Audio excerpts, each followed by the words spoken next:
Samuel Bridger's journal, recovered from a claim office in Needles, California, contains 17 pages of routine prospecting notes, assay estimates, water calculations, grid references for promising outcroppings.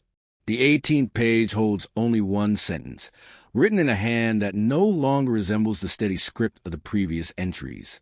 Asterisk, we stopped talking about it after the third night, but we all heard them.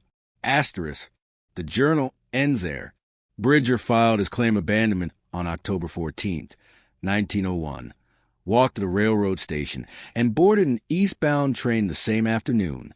His partner, a Norwegian immigrant named Lars Vestergaard, left no forwarding address. The third man, whose name appears in the claim documents only as J. Herschel, was admitted to a sanitarium in San Bernardino 2 weeks later, though the records don't specify why. The land they abandoned, Section 19, Township 16 North, has been claimed and abandoned 4 times since. The current deed holder is a mining corporation that has never sent anyone to survey it. The Mojave keeps its silence well. In the autumn of 1901, the Mojave Desert existed in a strange temporal pocket, no longer the pure wilderness that had swallowed explorers whole a generation earlier, but not yet tamed by the infrastructure that would eventually bind it to concerns of distant cities. The railroad had punched through, carrying ore and optimism, but between those iron lines lay thousands of square miles where a man could walk for days without crossing another soul's path. The silver panic of 1893 had winnowed the prospector population down to the serious and the desperate. The amateurs had gone home. The men who remained understood heat, distance, and particular loneliness that comes from sleeping under stars so numerous they cease to comfort, and instead remind you of your own insignificance. Samuel Bridger came from Vermont originally, though he'd spent the better part of 15 years drifting through Nevada and California, following rumors of color, filing claims that sometimes paid for 6 months of supplies and sometimes didn't. He was 43 that autumn, a quiet man who kept good records and didn't drink. The letters he sent to his sister in Burlington arrived with clockwork regularity until October, then stopped entirely. Lars Vestergaard had worked copper mines in Norway before the collapse of 97, sent him across the Atlantic with 800 others who believed America still had room for men willing to work stone. He was younger than Bridger by a decade, stronger in the shoulders, prone to humming while he worked. His correspondence, written in careful English to a cousin in Minnesota, stopped the same week as Bridger's. J. Herschel remains harder to trace. No passenger manifests, no previous mining claims, no letters found. He appears in the documentation only when the 3 men registered their partnership claim on August 2nd, 1901, and disappears into the medical system's opaque records 2 months later. The intake form from the sanitarium notes acute nervous exhaustion, but provides no details about cause or prognosis. They had chosen their claim carefully.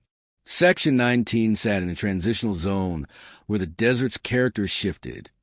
Not quite the low basins where heat pooled like standing water, not quite the elevated ranges where winter could kill. A seasonal spring ran through a small canyon on the eastern edge, reliable enough to make camp sustainable, hidden enough that other prospectors wouldn't crowd in.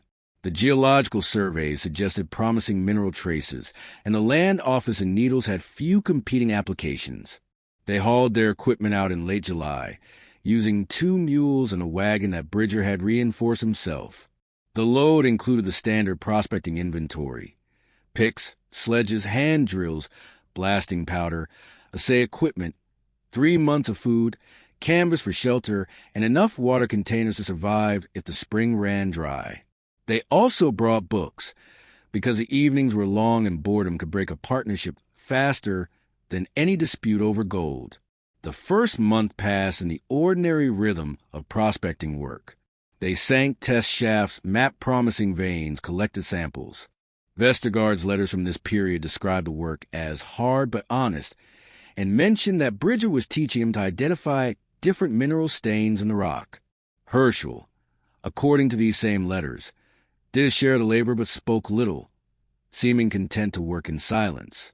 The heat of August was formidable, but not unusual. The nights cool enough to sleep. The spring water tasted of minerals, but ran clear. They saw the expected desert fauna: lizards, kit foxes, a coyote that watched them from a distance for 3 consecutive evenings before losing interest.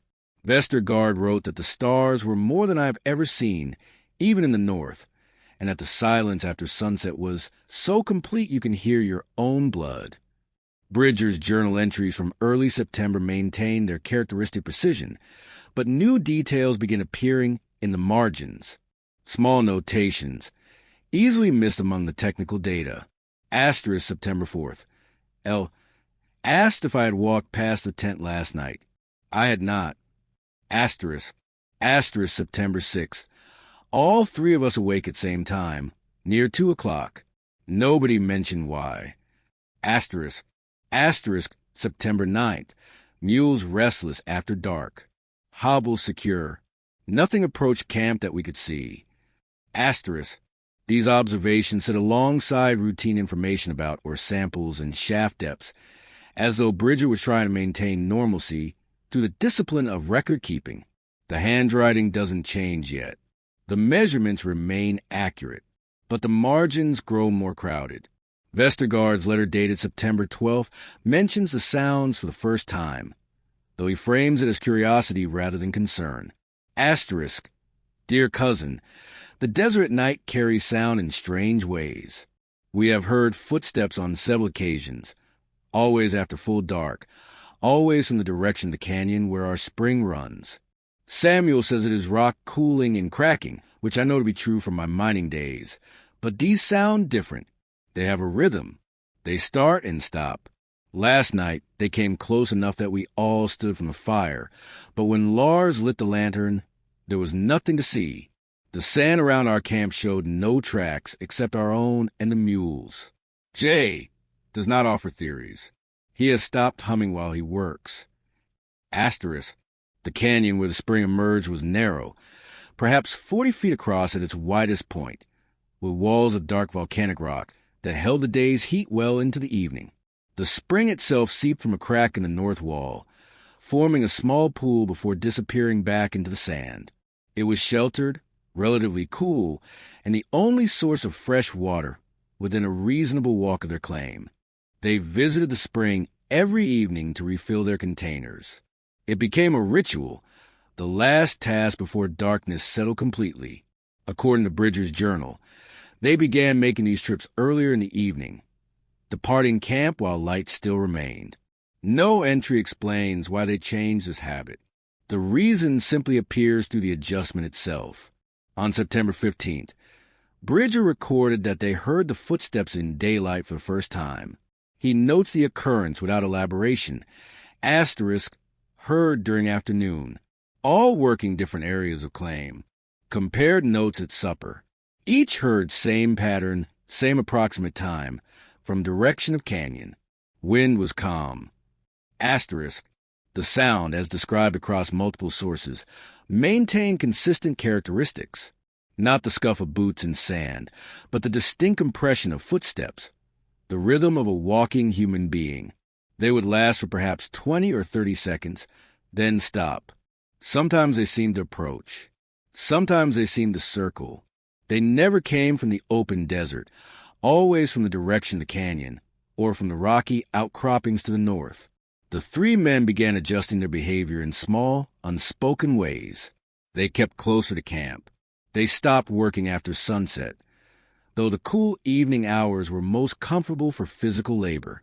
They kept the fire burning larger than necessary for cooking. Vestergaard's letters mention that they had begun taking shift sleeping, though he doesn't specify that this was a formal watch schedule. He frames it as coincidence. Someone always seemed to be awake, tending the fire, looking out into darkness that had become oppressive rather than peaceful. September 18th brought the first significant deviation from routine. Bridger's entry is longer than usual. Asterisk. Went to spring at midday. Found our rope and bucket exactly where we left them, but the bucket had been moved since yesterday evening. Not moved carelessly. The rope was still properly coiled, the bucket placed beside the pool, rather than left in the water where we keep it. The placement was deliberate. Someone had taken from the pool and set aside, as you would do when finished with a tool you plan to return to. We are 3 days' walk from any other claim. We have seen no one. The sand around the spring showed our tracks from yesterday and this morning. Nothing else. Nothing. Asterisk. They discuss returning to Needles. Vestergaard's letter from September 20th addresses this directly. Asterisk. Samuel suggested we file our abandonment and leave. He said it quietly, without shame, and I was grateful he had spoken first because I want to say the same. But Jay argued that we had found good color, that 3 months' investment deserved better than ghost stories, that men of our experience should not be frightened by sounds that surely had rational explanations. He was not wrong about the color. We have located what may be a substantial silver vein. He was not wrong about our experience, but he seemed determined in a way that felt less like courage and more like refusal. We agreed to continue work, but Samuel and I exchanged a look that contained an entire conversation. Asterisk. The nights had begun to feel different from one another, developing individual character. Some remained quiet, granting them sleep, allowing them to half convince themselves that the previous disturbances had been fatigue or shared imagination. Other nights offered no such comfort. September 22nd was one of the latter. Bridger's entry begins with routine observations about the weather, then shifts abruptly. Asterisk near midnight. All awake, the footsteps came to the edge of our firelight and stopped. We could see nothing beyond the light's reach, but we could hear them clearly, not muffled by distance, but immediate, standing just beyond where the darkness began. We sat without speaking for what felt like an hour, but was perhaps 20 minutes. Then the footsteps resumed, circling our camp from just outside the light's boundary. A complete circle. Then silence. Then they moved away toward the canyon. We did not sleep the remainder of the night. We did not discuss what we would do. At dawn we returned to work, because we did not know what else to do. Asterisk.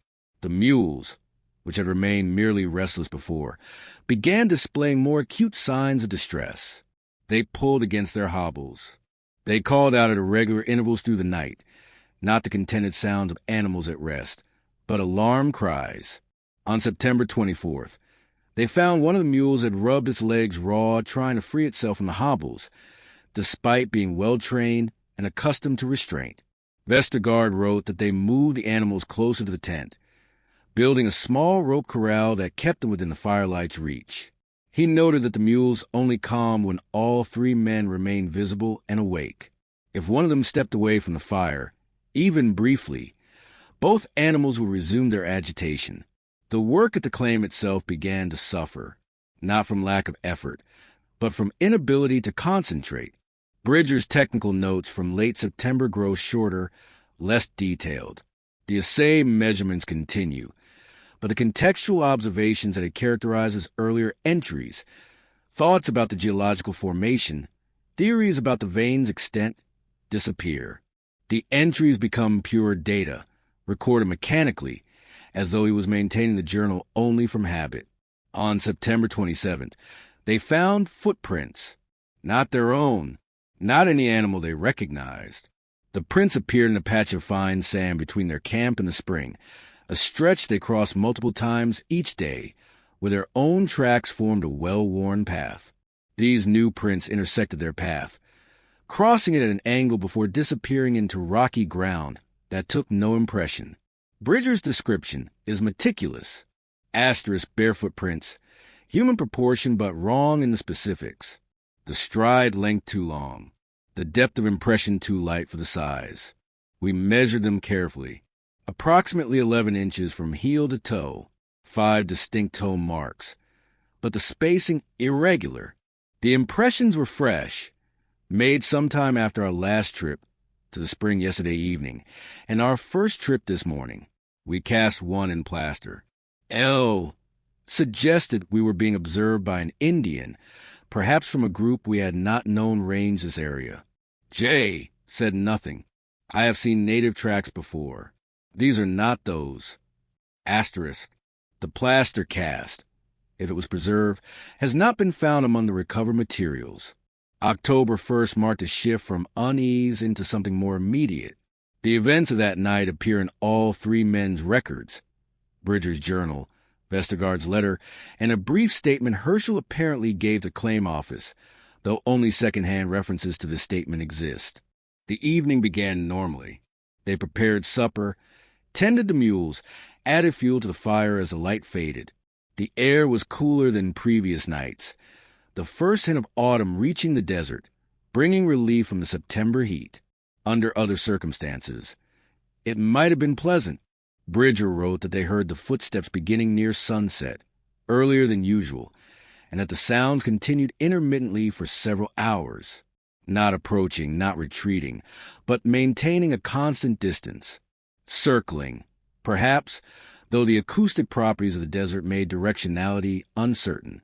They tried to continue their evening routine, Vestergaard mending a harness, Bridger updating his journal, Herschel reading from one of the books they brought. Near 10 o'clock, the footsteps stopped. The silence that followed felt worse than the sound. Vestergaard described it as the quiet of being watched, a sensation he remembered from hunting in Norway when he had suddenly realized a wolf was observing him from cover. The absence of normal night sounds. No insects, no distant coyotes, no wind moving to the creosote bushes. Just the fire's crackle and their own breathing. Then something touched the tent. The canvas shuddered, as though a hand had pressed against it from outside. Not a violent movement, not the buffet of wind or the bump of an animal. A deliberate pressure, applied and then released. It happened on the north side of the tent, the side facing away from the fire, where the darkness was most complete. All three men stood. Bridger took the lantern and circled the tent, holding the light high. The ground was rocky there, showing no tracks. The tent canvas showed no tear, no stain, no mark of any kind. But they had all felt it. The distinct sensation of something testing the barrier between outside and inside. They moved everything into the open, abandoning the tent in favor of sitting together near the fire with the mules between them and the darkness. They fed the flames until the woodpile they'd accumulated over weeks began to run low, but none of them suggested conserving fuel. The light felt like the only solid thing remaining. Near midnight, the footsteps resumed, closer than before, moving around them in a tightening spiral, each revolution bringing the sound nearer. The mules fought their restraints with such force that Vestergaard and Bridger had to hold the ropes physically, bracing against the animals' panic. Herschel stood with the rifle, though later he could not articulate what he intended to shoot. The footsteps reached the very edge of the firelight and stopped. There was no one there, no shape, no shadow distinct from the general darkness. But the presence was undeniable. The sensation of being faced, of having something's attention fixed upon them with absolute focus. Bridger's journal entry becomes fragmented at this point. Asterisk could not see, could feel, like standing before a furnace, but with cold instead of heat. The mules screaming. L. Shouting, but I could not understand the words. J. Fired the rifle into the dark. Once. The sound enormous. The presence unchanged. Then it moved. Not away. Closer. Between us and the fire somehow, though we saw nothing. The temperature dropped. Our breath visible. In the desert. In October. For perhaps 10 seconds. Then it withdrew. The warmth returned. The presence gone as completely as if it had never been. The mules fell silent. We stood until dawn. We did not speak. There are no words for what did not happen. Asterisk.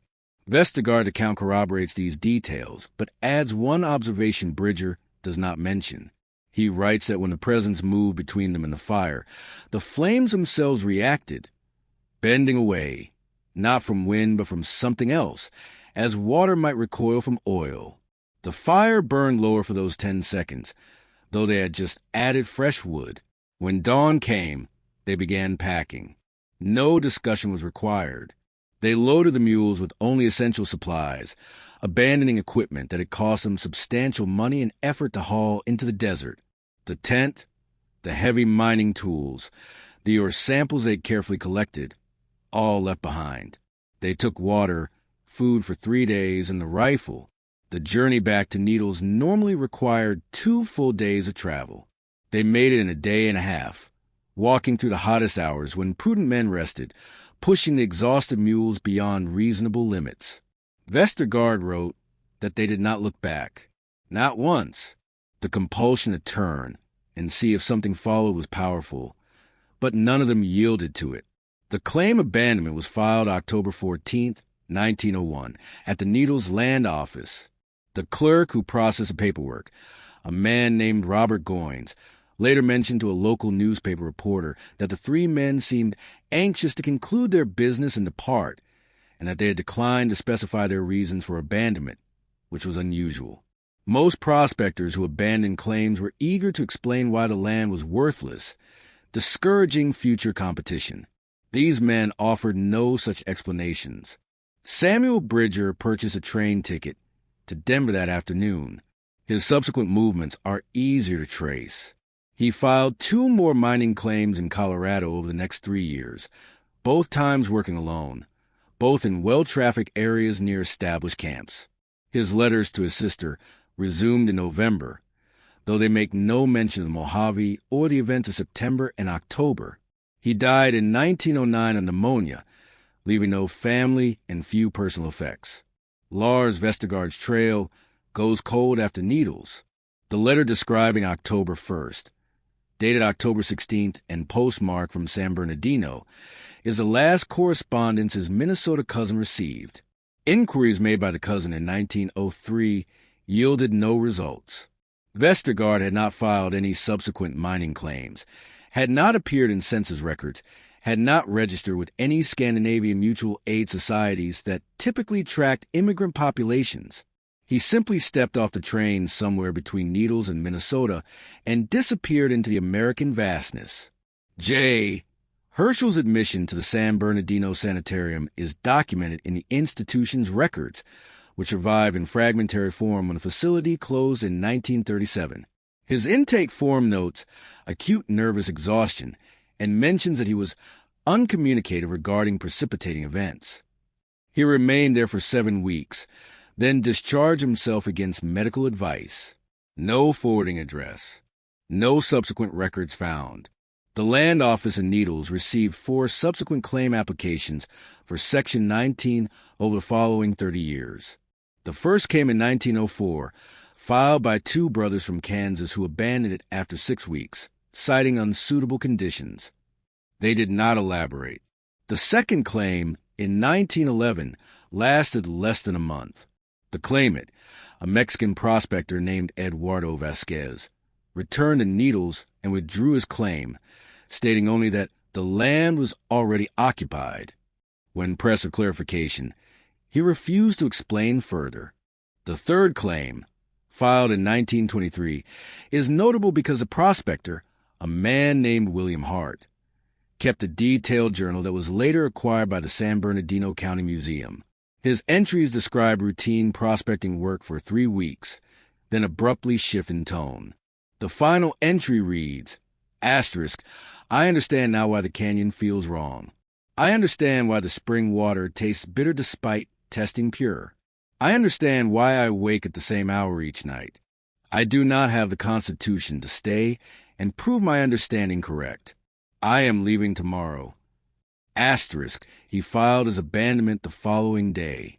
The fourth and final individual claim came in 1928 and lasted only 11 days.